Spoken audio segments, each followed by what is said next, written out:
మా ఇంట్లో ఎవరు దైవభక్తులు లేరు. నాన్నగారు కమ్యూనిస్ట్. ఆయన ఫోటోకి దండం పెట్టడం చాలా రేరు. ఎప్పుడైనా అమ్మ కోరిక మేరకు తిరుపతి వెళ్ళి ఆ స్వామి దర్శనం చేసుకుని వచ్చేసేవాళ్ళం తప్ప, శనివారం అమ్మ వెంకటేశ్వర స్వామికి దండం పెట్టేది తప్ప, అంతమించి ఎవరు ఫోటోలకు దండం పెట్ట కానీ, స్వాముల్ని కొలవడం కానీ, దేవుణ్ణి ప్రార్థించడం కానీ ఏమీ లేదు. అలాంటిది ఈ చిన్నతనం అంటే 7th క్లాస్ నేను చదువుతుండగా, అది పొన్నూరు, అక్కడ ఒక ఆంజనేయ స్వామి గుడి ఉండేది. ఆ ఆంజనేయ స్వామి గుడిలో నేను రోజు వెళ్ళి ఆంజనేయ స్వామి దండం పెట్టుకుని వస్తుంటాను స్కూల్ నుంచి వస్తూ. ఆ తర్వాత next year 7th class 8th class నేను బాపట్లలో చదివేవాడిని. ట్యూషన్ నాకు ఆంజనేయ స్వామి గుడి దాటుకుంటూ వెళ్ళాలి. తిరిగి వచ్చేటప్పుడు ఈవినింగ్ 8 ఎంత అవుతుండేది. కొంచెం చీకటిగా ఉండేది. ఇప్పుడు అంత బిజీగా అప్పుడు ఉండేవి కాదు కాబట్టి కొంచెం భయంగా ఉంటుండేది. కానీ ఆ హనుమంతుడి గుడి పక్క నుంచి వెళుతుంటే అందులో ప్రసాదాలు ఇచ్చే సమయం, ఆ వంక ఈ వంక ఆకలి అవుతుండేది. వెళ్ళి ప్రసాదం కోసం హనుమంతుడితో భక్తి ఏర్పడింది నాకు.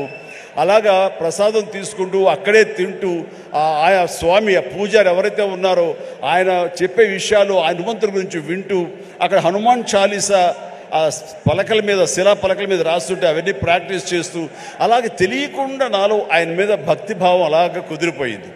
కుదిరిన తర్వాత అక్కడి నుంచి నేను మొగల్తూరు వెళ్ళి 7th 8th 9th క్లాస్ చదువుతాను.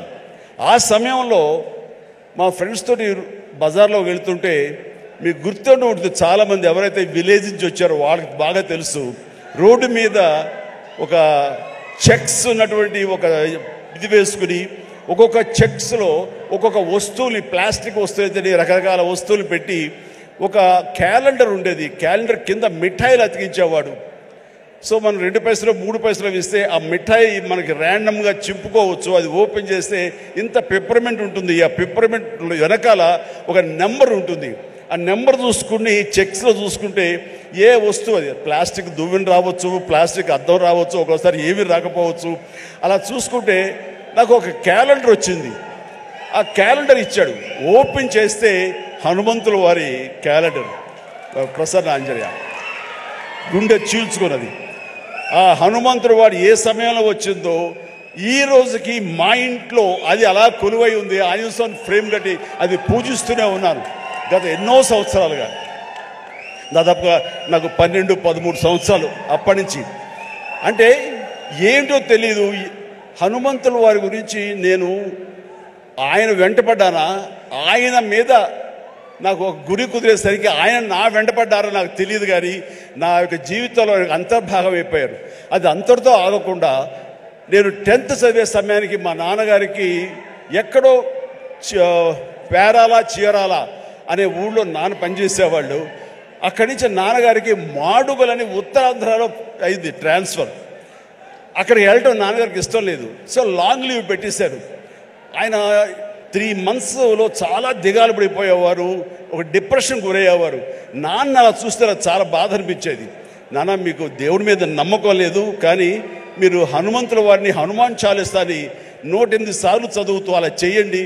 వితిన్ నో టైం మీరు అనుకున్న చోట మీకు ట్రాన్స్ఫర్ జరుగుతుంది అని చెప్పేసి 15 ఏళ్ల కుర్రవాడిగా 10th క్లాస్లో నాన్నకి చెప్తే ఆయన వింటారా వినరో, ఆయన పెద్ద దేవుడి మీద భక్తి లేదు అని కొంచెం టెన్షన్గా నేను అది చెప్తే, అవునంటావా, జరుగుతుందా, చేద్దామా, చేయనా అంటే అప్పటికప్పుడు హనుమాన్ చాలీసా నేనే ఒక చిన్న కాగితం రాసేసి నాన్నకి వచ్చాను.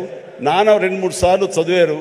ఆ తర్వాత 108 సార్లు ఆయనకి చిట్టి గారెలు ఆయన మెళ్ళో వేసి 108 గారెల్ని, ఆ తర్వాత మార్నింగ్ నుంచి ఈవినింగ్ మధ్యాహ్నం వరకు అయిపోయింది. అలా చదివేవాళ్ళు. నమ్మండి నమ్మపోండి, 1 నెల రోజుల లోపల ఆయనకి మళ్ళీ ఏ ఊరైతే కోరుతారో ఆ ఊరికి ట్రాన్స్ఫర్ అయిపోయేసరికి నాన్నకి విపరీతమైన నమ్మకం ఏర్పడిపోయింది. చెప్తుంటారు, నాకు గురువు ఎవరో కాదు, హనుమంతుడి పరిచయం చేసిన గురువు మా పెద్ద అబ్బాయి, మా శంకర్ బాబు అని.